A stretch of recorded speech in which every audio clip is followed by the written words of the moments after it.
I am Alex Banda and it's time for Business Now. Coming up in this edition, team of 25 American investors in the country on an investment tour. Government recommends 4 critical areas. Malawi on a revenue generation shift as MRA launches new strategic plan. We now give you what's in this package. About 25 American investors are in the country to, among others, look at prospective areas of investment in Malawi. The group, led by FCA Co-Chief Executive Officer Robert Shara, says there is more potential in Malawi, and he is already a 30-year investor in Nico Group listed on the Malawi stock market. He is leading the group of 25 Americans on an investment tour in the country and explains to Business Now. And we are here this week, or actually next week also, in Malawi as a part of our 51st anniversary economic tour. We first came to Malawi almost 30 years ago, and we became an investor at that time in Indie Fund, which later led us to invest in Nico when it listed on the stock exchange. And we've been active in a number of companies in Malawi ever since then. We've had challenges, but we've also had great success. Malawi has been a wonderful experience for us. We're involved in Mayawatha Hospital, we're involved in Blantyre Hotels, which owns the Riles Hotel, and other businesses in Malawi. And while it's been an emerging market, it's a great place to do business. The people of Malawi are wonderful. There's a lot of opportunities. It has an increasing consumer class of people that want to improve their lives. They want to spend on healthcare and education, on housing and other things that people in America want too. And so we see a great opportunity to be a part of that process in helping Malawi build its economy.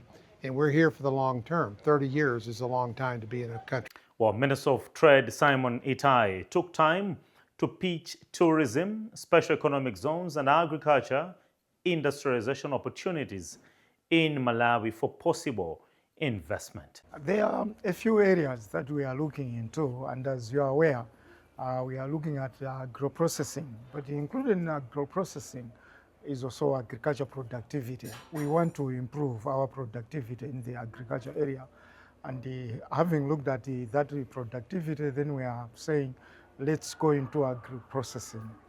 Then second to agro-processing is tourism. We are looking at tourism, and there are so many areas that we do believe that we should focus on.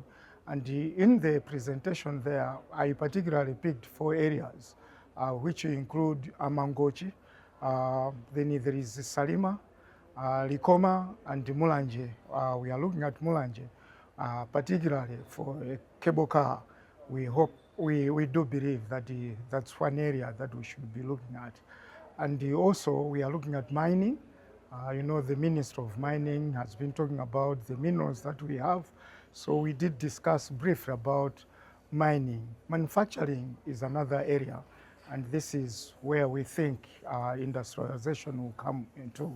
Because when you look at the manufacturing, we are talking of basically 2 issues: import substitution and exports. So we have also advised that when we look at agro-processing, especially the value chains, those who give us an area of exports, and also we will be empowering the small and medium entrepreneurs. And Vizenge Kumwenda is Managing Director of Nico Group, who is hosting the team on this investment tour and is hopeful that this particular team will find ventures to pump money in. The idea, like I've said, is for them to have first-hand experience, first-hand knowledge, and so on.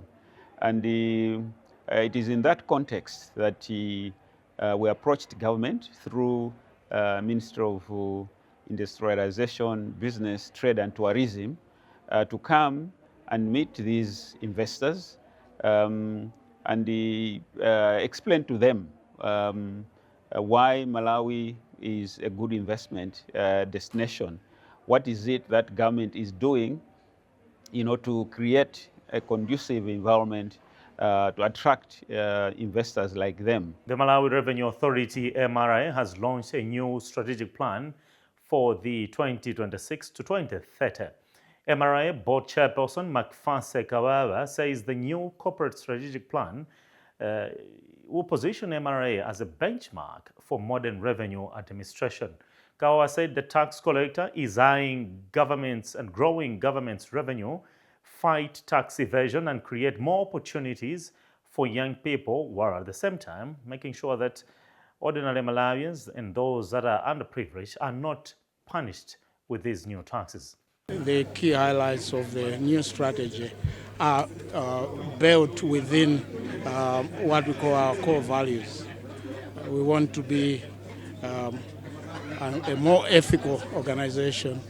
We want to render excellent customer service. We want to be transparent, and we want to be accountable as an institution. So all that is actually translated into the various aspects of the strategy and the pillars that will drive its implementation. One of the aspects that we had to consider when we framed the strategy was to ask ourselves, do we think that the structure within MRI is fit for purpose? That is to say, do we have the right setup and the right people to drive the strategy? So we'll be looking at the human resource aspect to make sure that our aspirations have got the right people that can drive the strategy. The other is about systems. It's also to say, do we have the right systems that will accelerate the process of ensuring that we achieve those aspirations within the strategy. So people and systems are the things that we'll have to make sure that we are constantly looking at, interrogating and so on to make sure that when we come to 2031, the aspirations that are reflected in the strategy are achieved. And Minister of Finance at the launch, Joseph Mumvera, said that the plan will dictate how government will mobilize domestic resources to fund public expenditure. Well, what is more exciting to me, I think there are key issues that are coming out from that strategy. One, we are talking about widening the tax base. We are bringing issue of efficiency. We also bring the issue of digitization. I think if these can work, I would guarantee you that, and also bring even research, because we want evidence-based research which is going to inform our policy. So these four issues, to me, are very important and have been highlighted in the strategic plan. And as I said, I'm quite excited. I'm also excited with the fact that the MRA is performing. You have noted that they have made the targets, and I'm quite certain that with this strategic plan, we are going to even achieve more going forward. Domestic revenue mobilization is very important for a number of reasons. One, because donor support is coming down. I think we have noted that. It's coming down not only in Malawi, but I think worldwide. I think you see that the donor support is coming down because of the geopolitical tensions and many other factors in other countries. Secondly, there's the issue also of you have noted that as we are talking about globalization, we're not talking about as we are signing agreements with the COMESA, SADC, and the Africa Free Trade Area. You'll see that even customs will be shrinking or depending now more on domestic.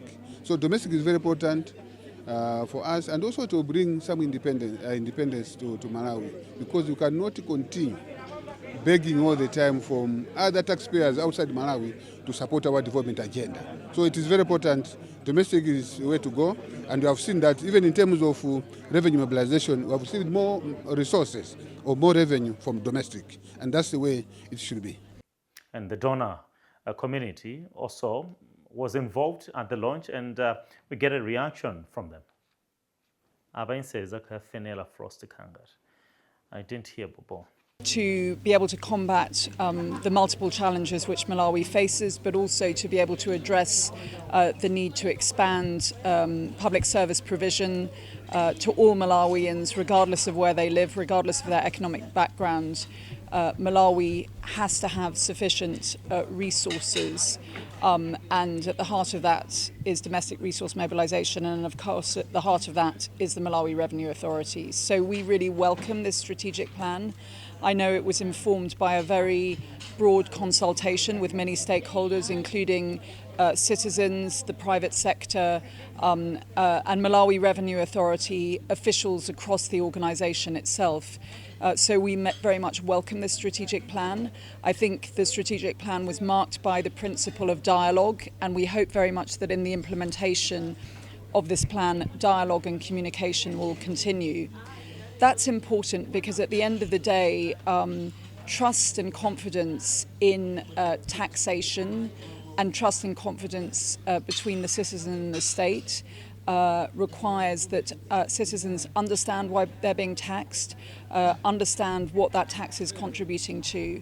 And of course, another critical factor is how the government communicates closely also and has close dialogue with the private sector so that the tax regime is simple enough, easy enough to understand for the private sector across the country, both those that are informal and those that are formal, that they can play their part in working closely with government, that also obviously has to support the enabling environment for the private sector. Now, before this strategy launch, Finance Minister Joseph Mumvera had challenged the Malawi Revenue Authority to tap into Lilongwe's growing economic activity to increase revenue collection, saying the city has greater potential than its current performance. And Mumvera said this in Lilongwe after making a visit to the MRI station where he met officials on the performance of this Lilongwe port to assess this performance and discuss ways of increasing revenue collection, comparing to other bodies, for instance, Mzuzu, Zomba, and Blantyre, which he believes have lesser potential than the Lilongwe office. There's more potential even to generate more revenue because, as you know, that there's more economic activity taking place in Lilongwe. And also, I think there's, if you look at the business in general, whether it is rental or all that, there is more in Lilongwe. So we still believe that Lilongwe has more potential than the other. So even though they are doing very well, we have noted that in relative terms, compared to Southern region, or Blantyre or Zuzu, I think they would have done better. They would have done better. So our coming here was to sit down with them to see how can they increase revenue based on their potential, and also to understand the strategies that have put in place in order to generate more revenue. We still believe that the time has come that we need to live within our resource envelope. As we're aware that our demands are growing over time. At the same time, this is happening at the time that even donors are reducing their support. So the only reliance is on taxes. You're also aware that as we are signing these agreements, let's say with Zodiak, with COMESA, and also Africa Free Trade Area. What will happen, because it means now we will no longer rely on customs, because we will be more tariff removals, removals. So as we sign this free trade area means that there will be no tariffs in between the countries. Right? Meaning that there will be more reliance more on domestic taxes rather than on customs. So we need to create capacity internally so that we are able to collect more. I'm saying this because the performance of the budget is very, very important. Because government's programs cannot be implemented if we are not able to collect enough revenue. And Malawi Revenue Authority Commissioner General Felix Tamblas said the authority remains confident of exceeding its annual revenue target, having already collected more than 20 billion kwacha above the government's target during the first quarter. Government had set about 6.07 trillion kwacha in revenue to be collected in this financial year. You might wish to know already that we are doing very, very well, but as they always say, there is always room for improvement. For example, at this point in time, we're already ahead of the targets. Our annual target, is 6.07 trillion, and as in terms of the annual target for the first quarter and where we are sitting now, we are already above 20 billion in terms of the target. So we believe that I think we are on the right path, and therefore, come end of financial year, we'll have exceeded the target. Indeed, Lilong, we're supposed to correct more when you consider the economic environment here. I think it's very, very conducive. So we have put in place strategies that we should make sure that those revenues are collected and the targets are met and surpassed. We will increase the audits. It's very, very important to increase the audits because, as you know, we do the self-assessment. And self-assessment is up to you to declare, how much in terms of, the profits you have made. But obviously, we need to go back to the taxpayers and do the audits so that at the end of the day, each and every taxpayer is paying what they're supposed to pay. Digitalization is our drive. We really want to digitalize 100%. Obviously, that will happen with time. As you know, that we do have a SCUDA in customs, that does the assessment in terms of the customs. It's working very, very well. We have embarked on EIS, as you know. We are also, of course, we have met the teething problems. When you have a new system, always you have these problems.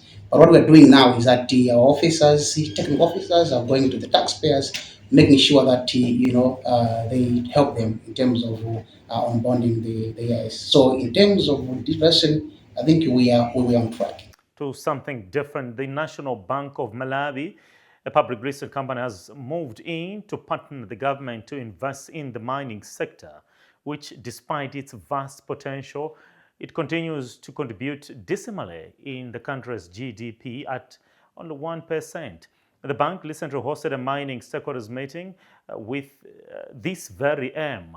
And William Chitsala is the National Bank head of retail banking and explains why the bank has thought it wise to partner and invest in the sector. Mining presents a huge potential for the development of this country. On the one hand, you have miners with huge borrowing requirements. On the other, you have National Bank with huge resources to lend out. But there's a gap in understanding between the two parties. So as National Bank, we look at lending to the mining sector in most cases as risky, especially for exploration purposes. However, if we don't talk between the banks and the potential miners, we don't have an opportunity for enabling mining to take off. So this session was about bringing the various stakeholders that have a role to play in ensuring that this country can benefit from mining operations. We heard from the presentations that the country has minerals, a lot of minerals. But for the minerals to come out of the earth and start contributing towards the economic development of this country, there has to be investment. The various stakeholders that met today will make that happen. Chezano Otanio is Deputy Director for Small and Medium Enterprises Development in the Ministry of Industrialization, Business and Trade, as well as Tourism, who held the private sector interest to invest in the sector. But how is government positioning itself to ensure that even artisanal miners are contributing or indeed formalized in the sector? Government's interest is to protect the resources of Malawi. So we don't want everybody just to want to smuggle these mineral resources out of this country. So we are working on mechanisms through legislations and policies so that we ensure that we optimize what we get from the ground as mineral resources from Malawi. We just don't want some other countries or some other people from other countries to benefit from our resources. We need Malawians to benefit from these resources.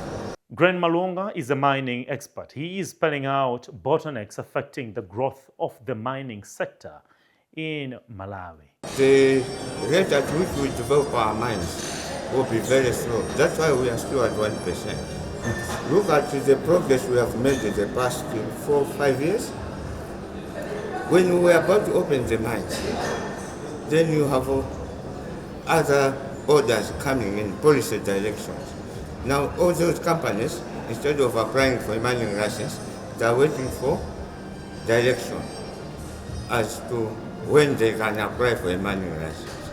And we are losing potential revenue, and we are also getting off target in fulfilling the Malawi 2063 vision. So all these things get disturbed. So if you ask me why we are still at 1%, is the problem of having an effective governance system. We need to make sure that we also build good partnership with the private sector as a government. So these are the issues that are, obstructing progress in the mining sector. The country in week 17, and we believe as at now, has realized $269.8 million, which is approximately 467.9 billion kwacha from the sale of 135.3 million kilograms of tobacco.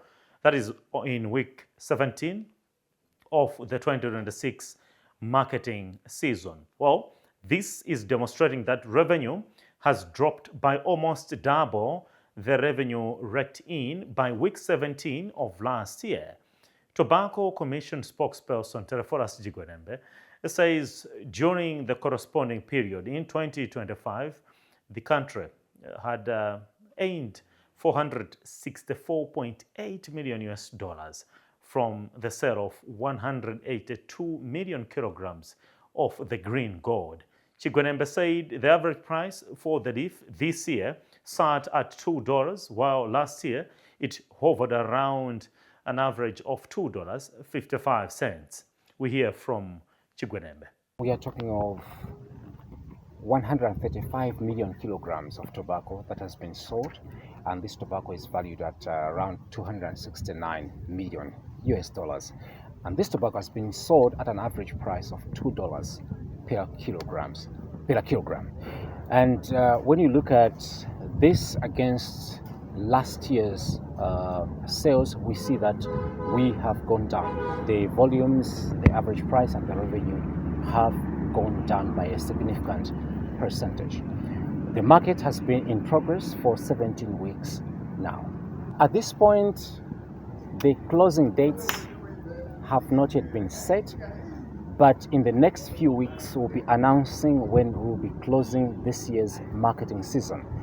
The reason is that we believe that we are at an advanced stage of the marketing season, because our projection from our third round of crop estimates survey shows that we will have 155 million kilograms of tobacco this year. And at this point, we have already sold 135 million kilograms of tobacco, which means that we only have about 20 to 25 million kilograms that remains unsold. And that will not need a lot of time. And the president of the Association of Malawi, Tama Farmers Trust, that's Abelgadi Mabanda, has decried this year's selling season as a tough one, given the high tobacco rejection rates and the low price fetched on the floors. We farmers and the others in the industry, we cannot say the same. We are not on the same page. That's why others can say this was a good market, but the others, like in our case as farmers, we cannot say it's a good market because there was a rejection and low prices. So these are not good for a farmer. We as farmers, because we grow tobacco in order to sell, and to sell at a good price. So if there was a decline in terms of prices and even rejection rate, we cannot call it was a good market. So as farmers, we cannot call it a good market. The areas which I can mention now, which were not good for us as farmers, is rejection rate. Tobacco has been rejected since the first day of the market up to now. rejection rate is higher than the tobacco being picked by buyers. So which has made some farmers to sell their tobacco to other middlemen who have also sold the tobacco outside the country. So this is not good for us. And the other one is raw prices. You know, last season, same tobacco was sold at another higher price than this season. The third tobacco production estimate survey indicates that this year's tobacco production could be lower than area projected at 196 million kilograms, which was above the trade demand. Reaching that far, we've come to the end of this edition of Business Now, right here on Zodiac. I've been Alex Banda. Until next time, it's goodbye.